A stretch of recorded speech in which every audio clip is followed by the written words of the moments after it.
This is your host, Farhad speaking.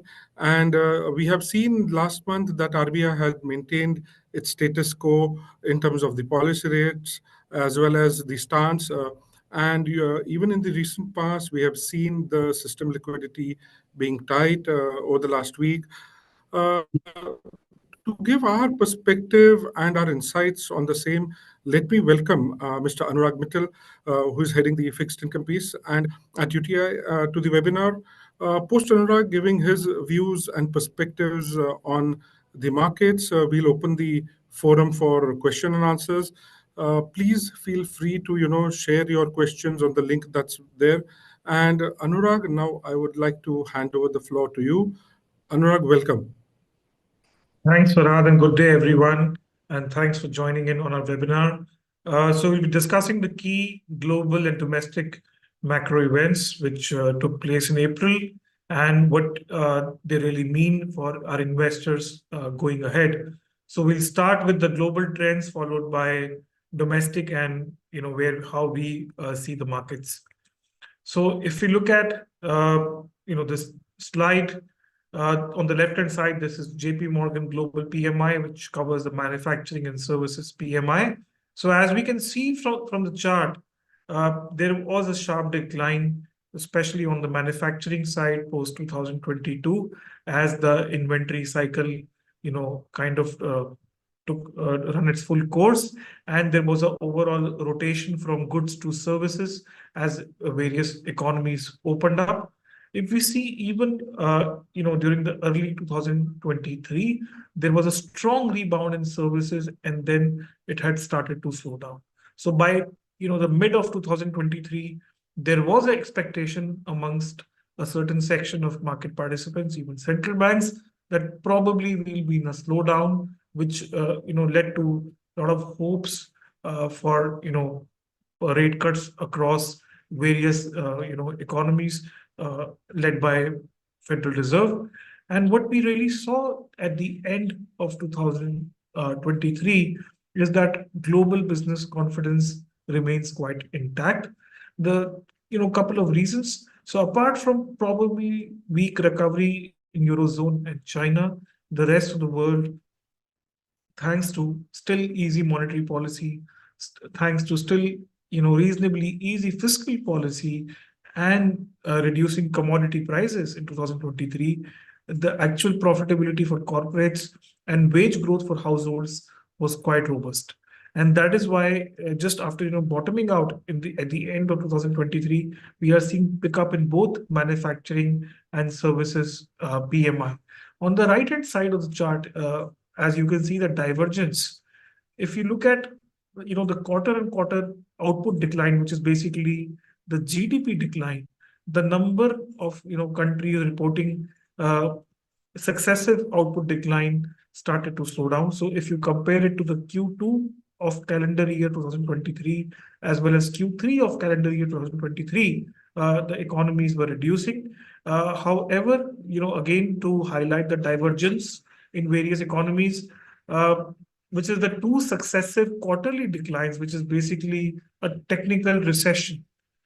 That, as you can see, has started to go up. In fact, as you can see, since 2021, that's the highest. So, we are seeing that dichotomy play out where some economies such as US, India, and some Latin American countries doing exceedingly well. And there are some economies like China, perhaps, or some economies in the Eurozone, which are not doing that well. But overall, from an aggregate global perspective, things remain quite respectable. I mean, especially compared to the expectations that we will see a slowdown because of tight interest rates. That's not really happening. Both on the corporates as well as households are proving to be quite resilient. Going to the next slide, again, the same story, which we saw in 2023. So as the manufacturing sector went towards the slowdown, we saw the same fall in commodities as well. So on the left-hand side, if we look at the Bloomberg Commodity Index denominated in USD, that also, basically took a cue from slower manufacturing, slower services, and, went down. Thanks to that, your corporate profitability went up, your wage growth continued to be strong, and hence, again, there was a pickup in economic activity. And as we can see, just like we saw in manufacturing bottoming out in 2022, services bottoming out, the commodity index also kind of bottomed out in end 2023, and it's been going up. The same story, if you can look at the right-hand side of the chart, which is the FAO food index, which is the global food price index published by the UN, that's also started to went up. So the same, the irregular or the divergent trends that we saw in growth, the same trends we are seeing in commodities as well. So on one hand, the base metals and the battery metals, especially related to EV sector, such as copper, nickel, cobalt, etc., they are doing quite well. But if you look at the the bulk commodities such as iron ore, etc., they have been stagnant or slightly on a weaker trajectory, thanks to slowdown, in Chinese growth. What really matters for commodities going ahead would be, the energy prices, how, Middle East kind of shapes up, how prices remain stable, and how monsoon, pans out going ahead as well. That will be a key monitorable for, global as well as domestic food prices for India. Going on to how inflation, is looking across major economies. While growth, as we saw, was divergent, the behavior in commodities was quite divergent. Strangely, inflation continues to be quite consistent across major economies. Most of the major advanced economies are still facing sticky inflation. So while they have come down from their peak, but nevertheless, they continue to be well high above their inflation targets. Largely, we do expect, as long as energy prices remain low, as long as the base effects, which is higher inflation from previous years, works out, and as growth momentum continues to be moderate, it should pull down headline inflation. However, we do expect the monetary policy authorities to remain prudent and to ensure that inflation comes close to the target, barring a growth shock. So, broadly, we expect rate cuts, but we don't expect aggressive rate cuts in this monetary policy cycle. We largely expect maintenance rate cuts as long as inflation continues to be above central bank's target. This slide, talks about the sovereign yield movement across key economies. And as we can see, April was a very eventful month. As we can see, some of the major economies saw somewhere about 50 to 70 basis rise in the 10-year bond yields, which is quite significant. One of the reasons for this change was, again, inflation coming quite hot in the US. As a result, again, market participants revised their rate cut expectations from the Federal Reserve this year. So if we remember, when we started the calendar year 2024, most of the market participants, as projected by the swap curve, were expecting 5 to 6 rate cuts from the Federal Reserve in 2024. After the inflation prints coming in April, that in fact expectations went to as low as just 1 rate cut for the whole calendar year 2024 by the Federal Reserve, and that pushback of rate cut expectations also had a spillover impact on other advanced economies as well. So, and we saw the whole repricing of the yield curve during the month of April. Most notable, change in this month was that India was a standout performer. So if we look at the interest rate movement across major economies, even Japan saw a 17 basis move on a very low base of 70 basis points. But if you look at India, India was one of the top performers. China can't really be compared because China, in fact, is on a cutting, has been cutting interest rates. So really their yields have been largely range bound. But India, despite being such a, wild and large swing across major, bond markets. Indian bond markets were quite stable. That is a testament towards, investors' expectation that probably fiscal and inflation both will be well managed during the next 12 months. And hence we continue to see Indian bonds remaining well bid during the month of April 2024. Coming to financial conditions and how markets are pricing, future rate expectations from the Federal Reserve. So if you look at the right-hand side of the chart, which is the market implied policy rate forecast, so like we were talking about when we started the year, markets were pricing Federal Reserve rates to go, as low as 375, which is almost about 175 basis of rate cuts by the end of calendar year 2023, and how things have changed in just 3 months. Now market was just pricing by the end of April just one rate cut by the Federal Reserve due to still strong inflation data. And it's not just the headline inflation which is coming strong. It is the core inflation which continues to be robust. It is the producer price index which is coming above consensus forecast. And if you look at inflation expectations as well, that is also coming more than the typical surveys which were expected. And hence market participants have been pushing back their rate cut expectations. But if you look at the left-hand side of the chart, things are quite normal thanks to credit spreads which are quite tight. So high yield bonds continue to do well globally because market participants, since they are not expecting any rate hikes, so the focus, at least globally, has shifted on approval. So credit spreads continue to be quite tight.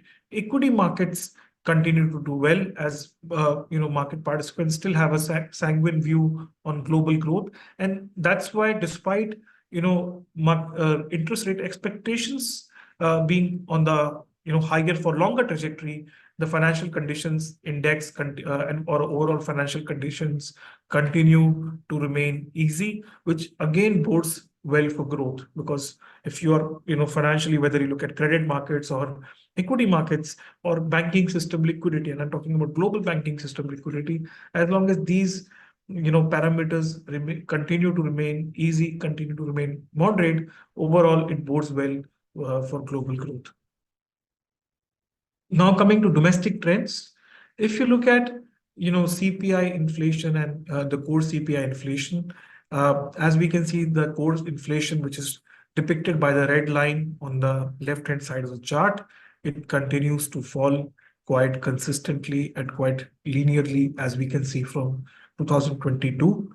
One of the reasons is your core goods inflation has been coming down thanks to overall weakness in commodity prices that we saw in 2023, thanks to Chinese economy being slightly on the weaker side, and overall global manufacturing goods remaining cheap.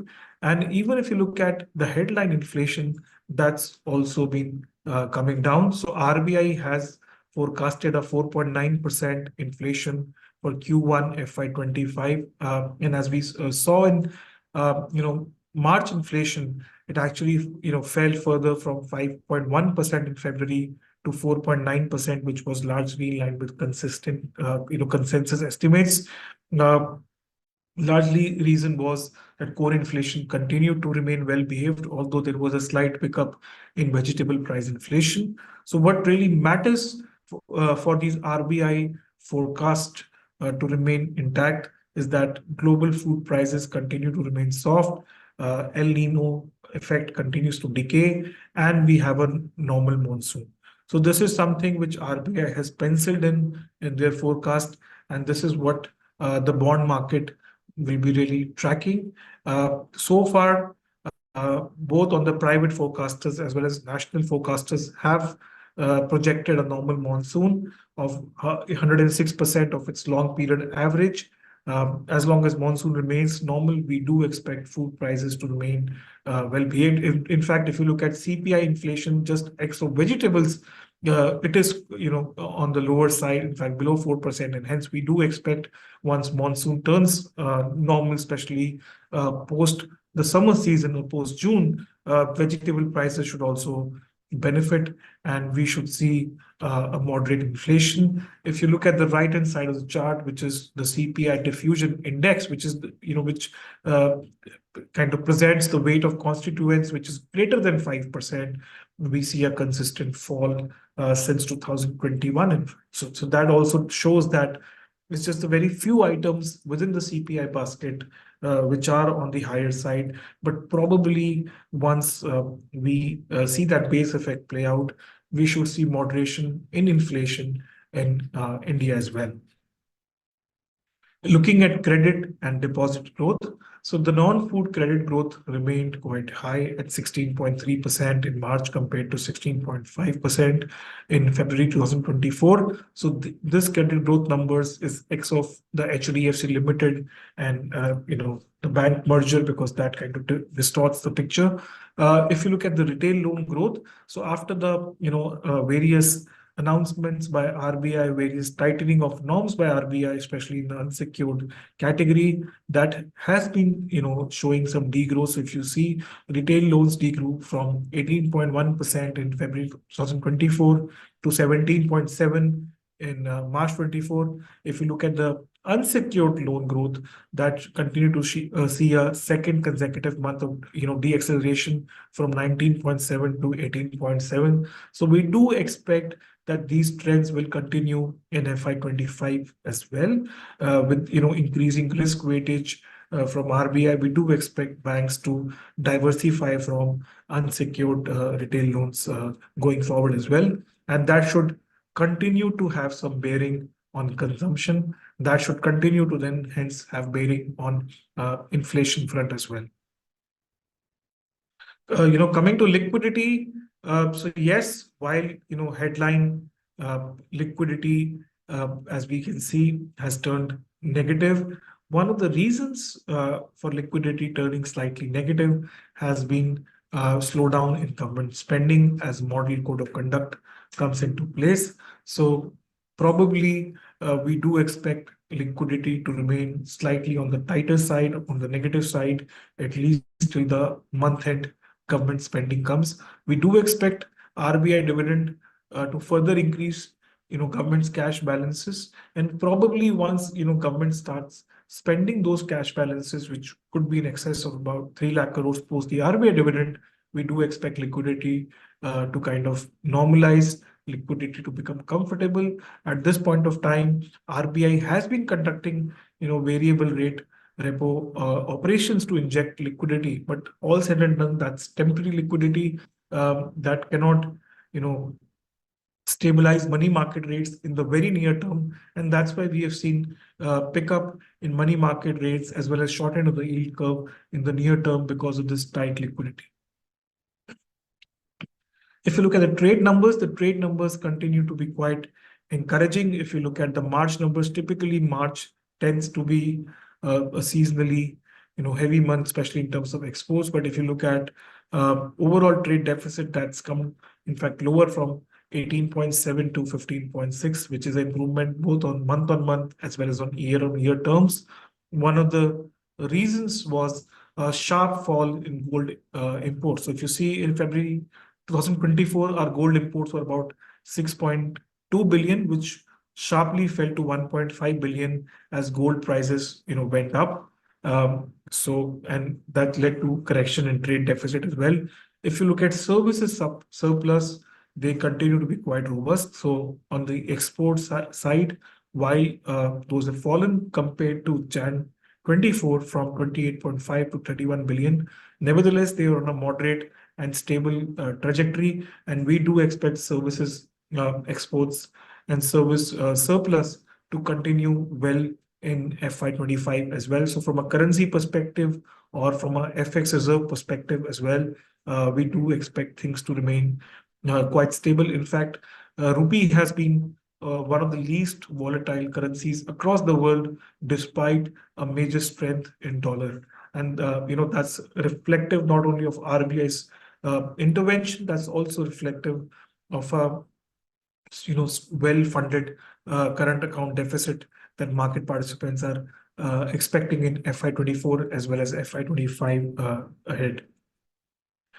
So we talked about how the spike in liquidity deficit, especially at the end of 2024 April, has led to correction in the money market curve. So if you look at the 1-year rates, both on the T-bill, AAA, or on AA space, they have gone up due to tightness in the liquidity. If you look at even the 3-year or the 5-year, for example, the 3-year corporate bonds, AAA corporate bonds have gone up materially from 766 to 777. If you look at GSEC as well, they have gone up from 705 to 719.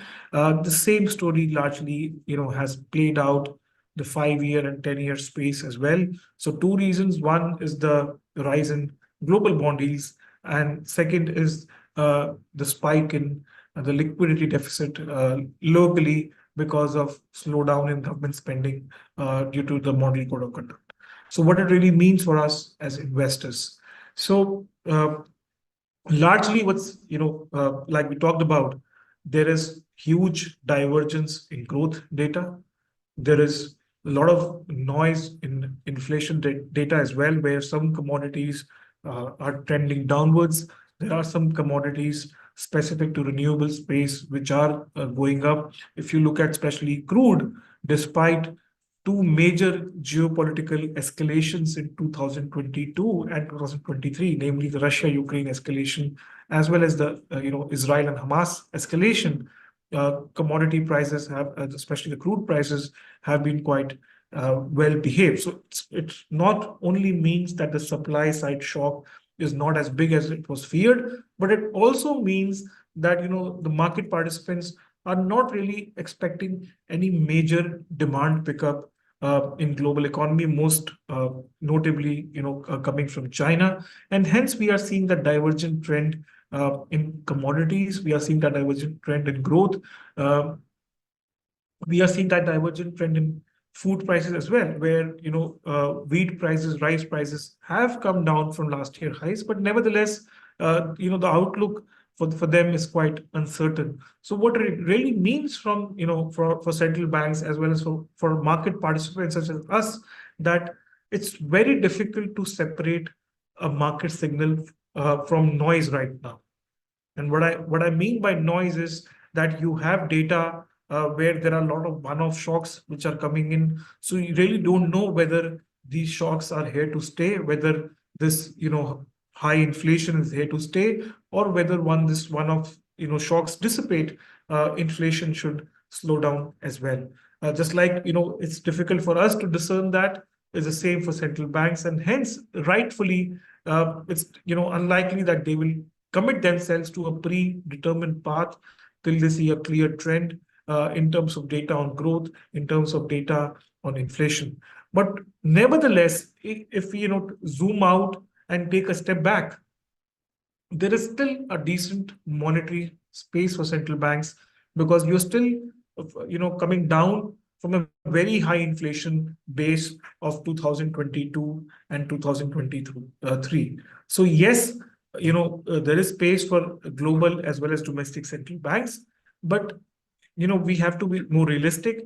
We do expect that unless there is a major growth shock, central banks are expected to deliver largely maintenance or tactical rate cuts, given that we are really not expecting inflation to fall sharply. So it will be mostly catch-up rate cuts. Your inflation has come down, so hence there is some real rate space to cut, and they will cut. But what does that mean for fixed income market? What it really means for fixed income market is that probably you will see steepening of the yield curve, because unless and until market participants foresee major rate cuts down the line, it's very unlikely that investors will prefer a long duration more sustainably. So probably moderate duration products, which cater to the 0 to 4 year part of the yield curve, they provide the best risk reward in this scenario of a shallow rate cut cycle. So if you look at today's bond yields, and this is where we talked about the yield curve. In fact, the correction due to this, temporary liquidity spike before elections, has given investors a good opportunity to lock in these rates. One, these rates are providing us reasonable amount of accrual. If you look at, compared to inflation, and if you look at the projected inflation of 4.5% by RBI, the real rates today, they present a good opportunity for investors to consider these market yields, as well as they offer a good um, also opportunity to probably benefit from some mark-to-market gains once the rate cut cycle starts. So what should really investors consider, which categories they should invest? So it also depends on your investment horizon apart from risk appetite. So if one has a 6 to 12 months investment horizon, given the uncertainty, given the noise in the data, probably a low duration or a money market strategy is suitable for investors, given the gap between overnight rate and money market rate. So if you look at the overnight rates today, they're hovering somewhere between 6.5 to 660. And if you look at money market rates today, so just like we saw, the 1 year, for example, AAA is yielding somewhere around 780 as at the end of April 24. So given that this huge gap exists between overnight, to 1 year products as well, investors who have a 6 to 12 months investment horizon and some appetite for mark-to-market volatility can consider low duration or money market strategies. Investors who have more than 12 months investment horizon and tolerance for mark-to-market volatility can consider towards going slightly higher. They can consider funds like short-term bond fund, corporate bond fund, banking, and PSU, which basically allocate towards moderate duration categories to benefit from the carry as well as from some mark-to-market capital gain as well. So that's broadly our investment recommendations. The key focus area is that, barring a growth shock, this is largely a maintenance rate cut cycle, and hence, a moderate duration products also can deliver meaningful outcomes for investors in this rate cut cycle. And I'll stop it for now, and I'll hand over the floor to Farhad so that he can take over questions from our investors. Thank you.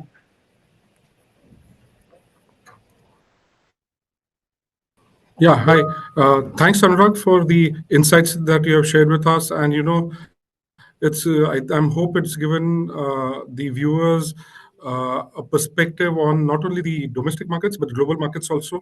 So now, friends, we have the webinar open for Q&A. While you can definitely type in your queries on the link provided, we have a few questions that have already been shared with us that we have received. So we would like to make this more interactive. So please keep, while this session is going on, please keep sharing your queries with us. So let me start with the first question, Anurag. The RBI, last week came up with the guidelines on project finance, and some of the draft norms suggest that banks should set aside close to 5% of the loan amount that's going to be there during the under construction project.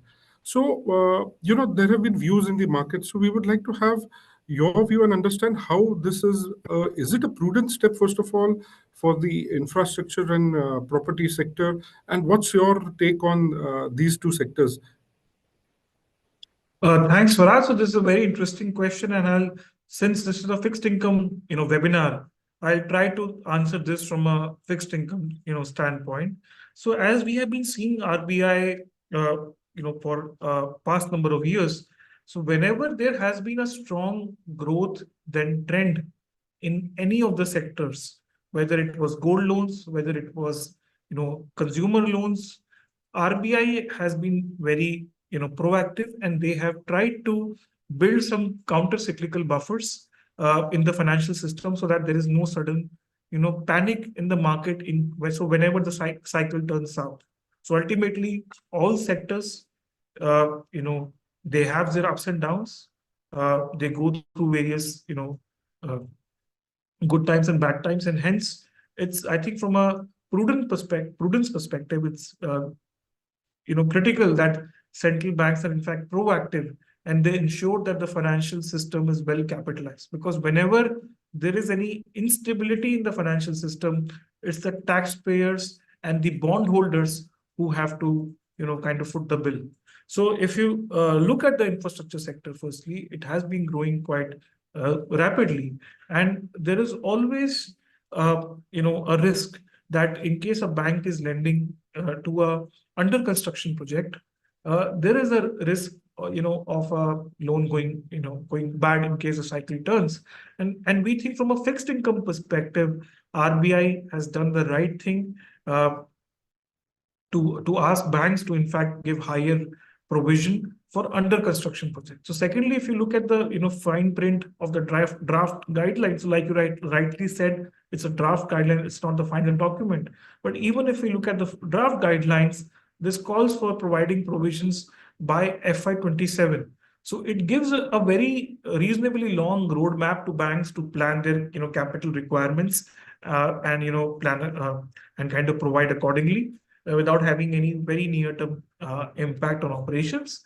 And it also gives a lot of comfort to me as a bond holder of these financial institutions, so that the bonds that I'm buying for these institutions, so they have much higher cushion in case the economic cycle turns bad. And mind you, while there is a headline effect that the provision is applicable to all the projects, it's not like that. So for example, in road sector, this largely applies to only HAM projects where there is a part payment by NHAI and part payment by the concessionaire. But if you look at the EPC contracts where typically NHAI provides for the full 100% payment, probably does not apply to those projects. So I think in every sector, there is probably only a certain percentage of projects where it will be applicable. So one, it's at least to our view, it's not as disruptive as it sounds in the first go. And secondly, I think it should give a lot of confidence, a lot of comfort to fixed income investors that the NBFCs as well as the banks that we are lending to, they have higher buffers. Sure. Thanks, Anurag, for sharing this perspective with us. Moving on to another development that's happened lately is especially in the banking sector, the liquidity has tightened last week. And consequently, we have seen the call rate go past the repo rate and it's moving closer to the MSF. Do you see this trend continuing in the near term in the next week or two? So we think that the spike in the liquidity deficit is largely not due to any structural reasons, but government running a very high cash balance because of its inability to spend in a election period. This was, I think, largely expected by market participants because it was a known event. Of course, because of this temporary mismatch, money market rates have gone up. But we think it's a good opportunity for investors to consider money market, ultra short, or even liquid funds. So, for example, investors who are looking at overnight funds, they can also think coming to liquid funds, because if you look at today, a 3-month bank CD is trading somewhere between 7.25 to 740. And if you look at the overnight rate or overnight fund, where typically investors have been getting yields of somewhere between 660 to 670, the gap between overnight and liquid has also started to widen. So investors who have some mark to market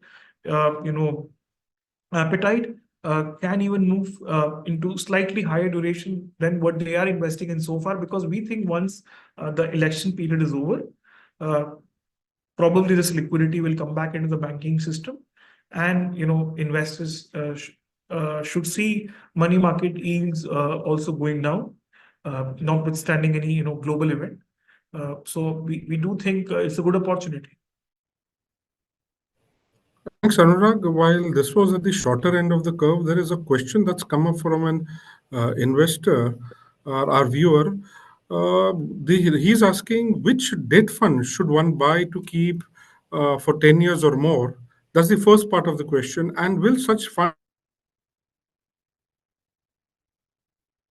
Sorry, Farhad, your voice is... funds also give you an extra benefit?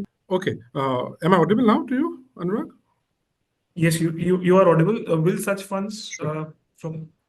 Yeah, so the second part of the question was, will such funds give you the extra return when the interest rates decline significantly? So that was the second part of the question. So if an investor has a 10-year horizon and he or she, wants to benefit from meaningful decline in interest rates, like you rightly said, there are two parts of the question. So one is looking at a fixed income allocation for 10 years. The second is to benefit from significant decline in interest rates. So if one is looking to, allocate for a long-term horizon, then probably an investor can balance between some allocation to the core bucket, which is typically your moderate duration bucket, because what are you trying to achieve when you are investing in fixed income? One is trying to achieve a slightly stable return, more predictable cash flows, some amount of liquidity. And that probably is achieved best when one is investing in moderate duration products. But of course, if one is investing for a very long term, then probably they can split between these moderate duration products and funds which can play across the yield curve, such as gilt funds or dynamic bond funds. So probably an investor can split their investment between these two buckets. The second part is, if you want to benefit from significant decline in interest rates, one really has to understand whether the interest rate cuts which are expected are cyclical. That is, they are happening in the next investment horizon, but will they reverse? Or whether they are structural, which is it's a long-term trend that we are foreseeing. So far, whatever trends on inflation and growth that we are foreseeing right now, especially when it comes to India, we do expect India's growth to be quite robust, driven by government capex, or even look at consumption or even the export cycle. And hence or if you look at the inflation, given that about 40 to 45% of inflation is expected to remain in food, that inflation will continue to be volatile, it will continue to be unpredictable. So it's very difficult to say that structurally you will see decline in interest rates.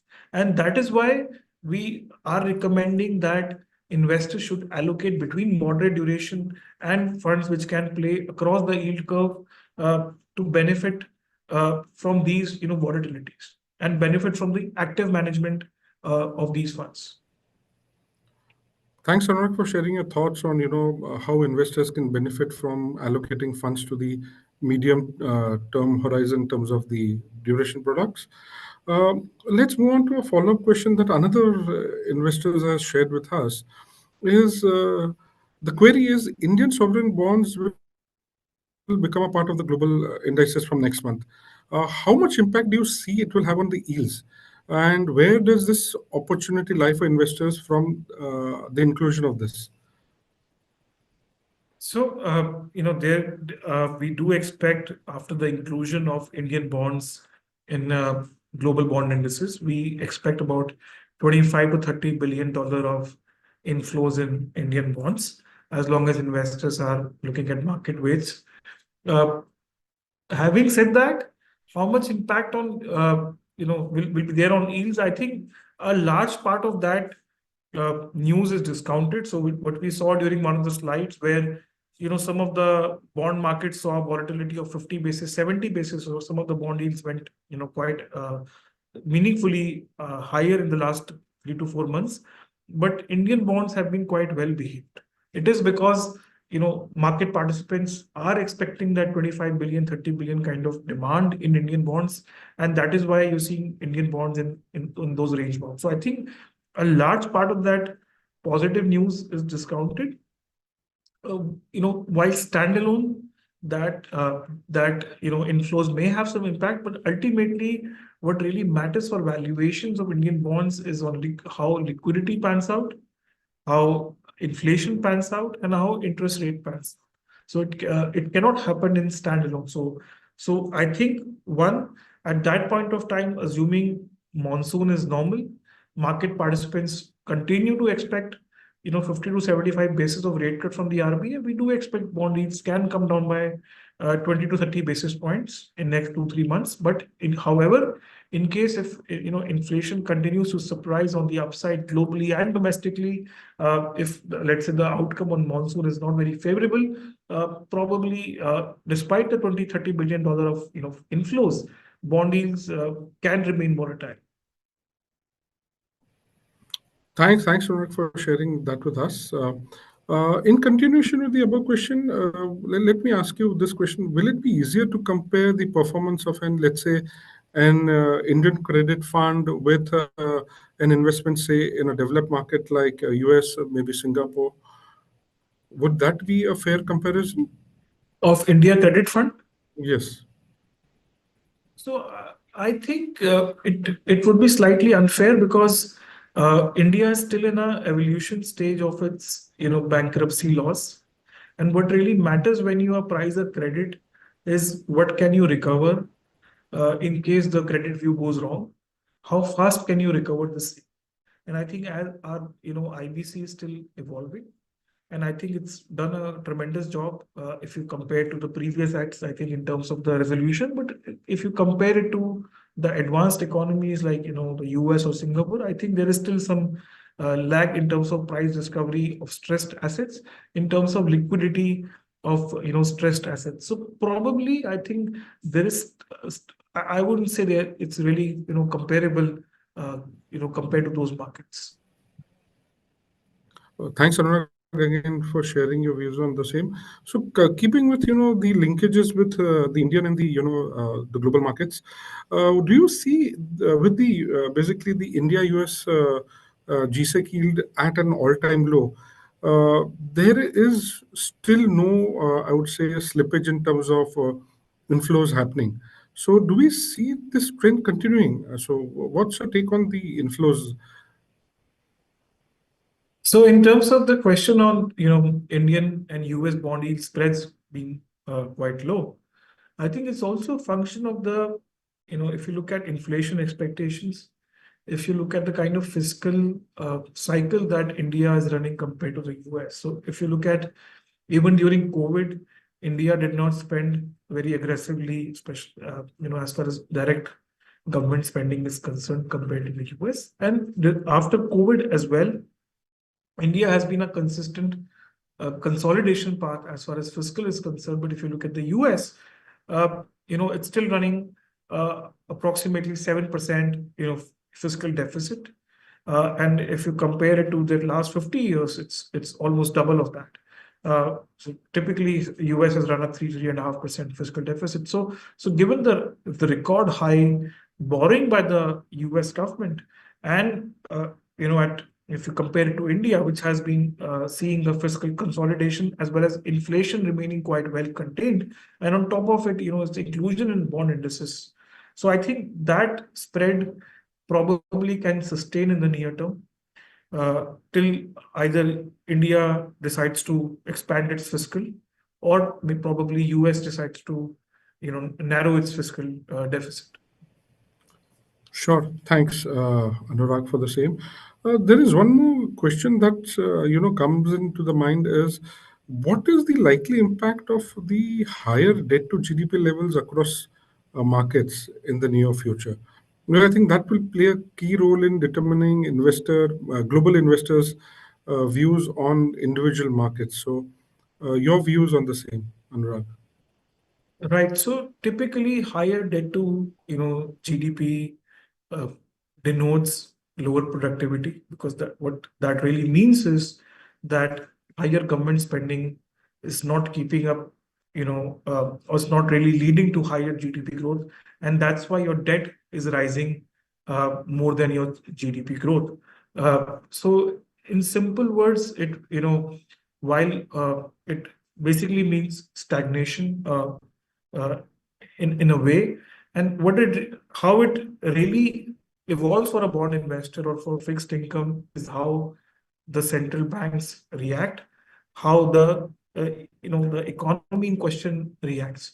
So in case an economy decides to print more to kind of help its deficit, which is something what let's say Germany did in 1920s and 30s, it can even lead to higher inflation and higher deficits because you need to keep on covering that, and higher debt to GDP, which can lead to a breakdown in inflation. The other way is to look at what most of the European economies did post the PIGS crisis, or what you can call it, during 2012-13, is they went back to the drawing board. They kind of started to institute some reforms. They started to, curtail their expenditure. They started running lower deficits. Of course, in the near term, it is quite painful because either your currency will adjust or your national income will adjust. But it's, over a medium to long term, it's benefit for your for fixed income as well as for currency investors. Anurag, thanks again for explaining very lucidly to our participants here why a higher debt to GDP level would not be beneficial in view of any country. So now moving to one question, I think that's there in a lot of investors' mind, is the recent data points that have come in from the US, especially when it comes to their economy. Data points have shown slowdown in the US economy. And how do you see global investors viewing this in the near future for Sorry, the US? sorry, Farhan, your voice was breaking. Do you mind repeating the question, please? Sure, sure. So let me put it this way that, recently we have seen data points that have shown slowdown in the US economy. So the question from the, participant is, how are the markets seeing this from their perspective?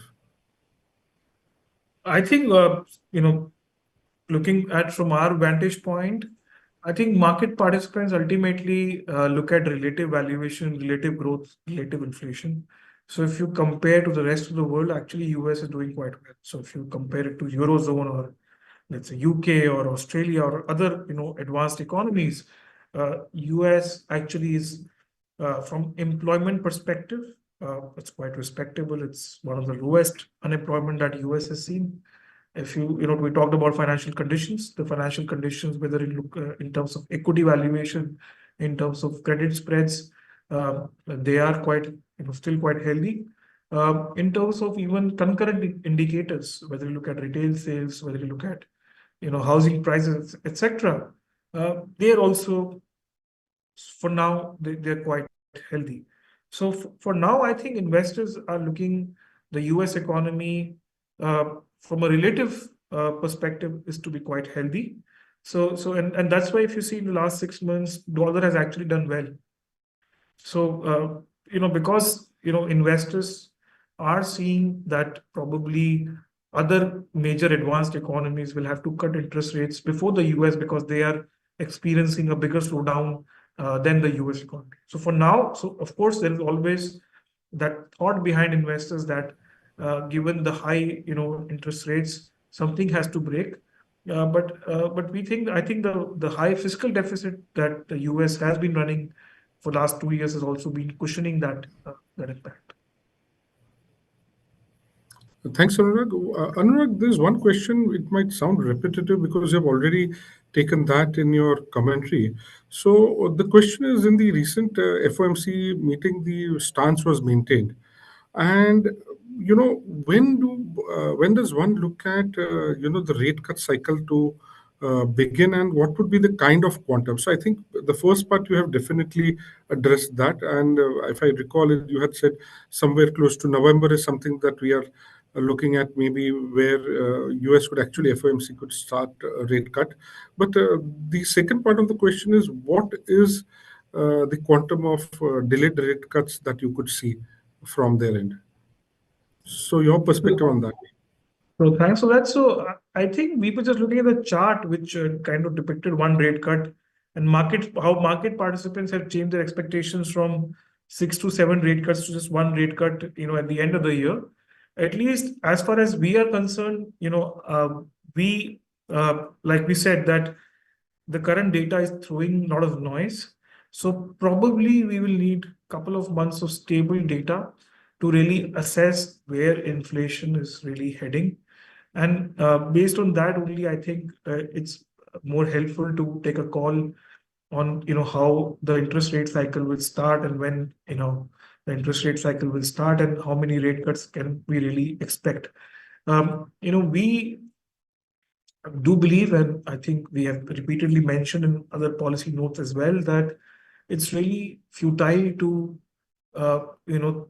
think about the timing of rate cuts, right? I mean, unless and until you are a swap trader who has to price in the amount of rate cuts that they're expecting, from a more macro investor or a fixed income asset allocator, what really matters is, one has to decide what kind of economic cycle are we in, what kind of inflation cycle are we in, whether the next move probably will be a cut or a hike. So if you look at an economic cycle, we are in a cycle of slowing growth globally. I mean, we are coming on a base of very, very high growth in the post-COVID years of 2021, 22, 23. So probably we are in a moderating growth cycle. If you look at inflation, like we discussed, there is a divergent trend. While your specific renewable, commodity pieces are still on the higher side, but if you look at the base metals or the metals which cater to the traditional economy, they are slowing down, which is also pointing towards a slowing and weakening inflation cycle, or at least a stable inflation cycle. So probably, like I said, the real rate gap is quite high. So a central bank may not just cut rates because inflation has gone back to their targets. They may cut rates because the real rate space has opened, which is basically the gap between their interest rates and inflation. So as inflation comes down from 9% to 2.5% and 3%, their space opens up. And mind you, whenever a central bank has to initiate a rate cut cycle, they will not cut for 25 or 50. When they have to cut, they will go for a reasonable amount of rate cuts, especially the number of rate hikes they have done globally. So I think globally, we can look at decent amount of rate cuts. It's, I think, giving a number to that where the market expectations, change in just 3 months is quite futile. I think it's more importantly, one has to understand, yes, we are at the cusp of a rate cut cycle. Whether that happens in June or that happens in September, I think is irrelevant as long as we have a reasonable investment frame. If we look at domestic factors as well, so again we mentioned there is a reasonable probability of a 50 to 75 basis rate cut in this monetary policy cycle. So as long as our view holds, as long as we are looking at some 12-month kind of investment horizon, I think it's again waste of time to really look at when RBI will cut, whether they cut in June or August or October. I think what matters is how market pricing changes. So and I think as market gets more confidence on inflation, market pricing will also change accordingly. Great. I think thanks again, Anurag, for sharing your views. I think, Anurag, we have time for just one last question. So there is this question that has come up from a gentleman. Uh, he's asking, what is the other fixed income options for retired person? So while I would not, I would take it from, I would say, from a mutual fund perspective. If we can share in what are the fixed income options that are available for a retired person, other than the heading the citizen, I think he's talking of SCSS limit of 30 lakhs. So if we can just highlight that and, maybe look at answering that question from a retiree's perspective, where we can look at, kind of a, I'm hoping that he wants a stable income month on month is something that he's looking at. So what's your Thanks a take lot for on that? that.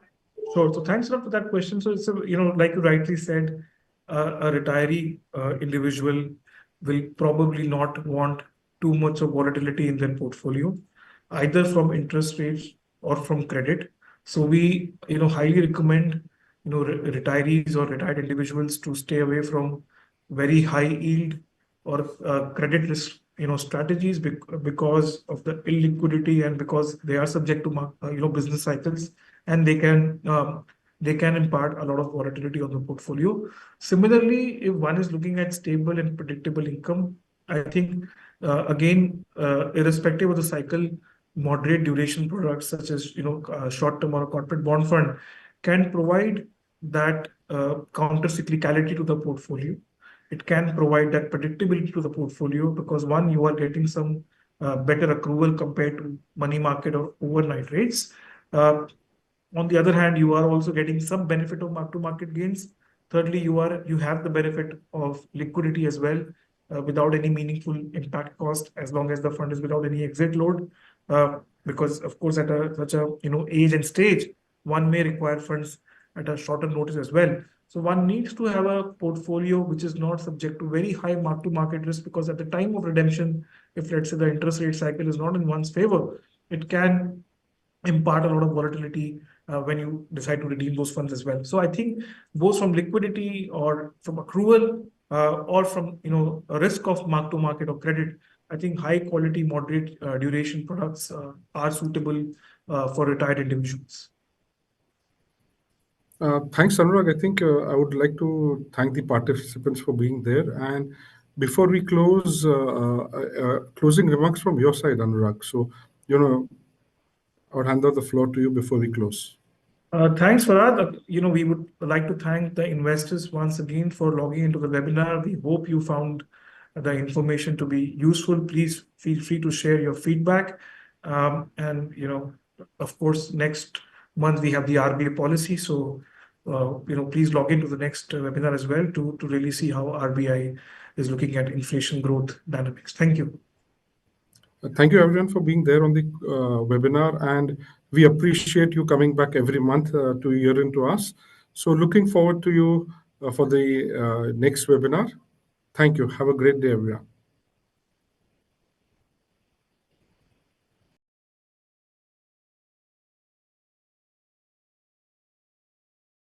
Mutual fund investments are subject to market risks. Read all scheme-related documents carefully.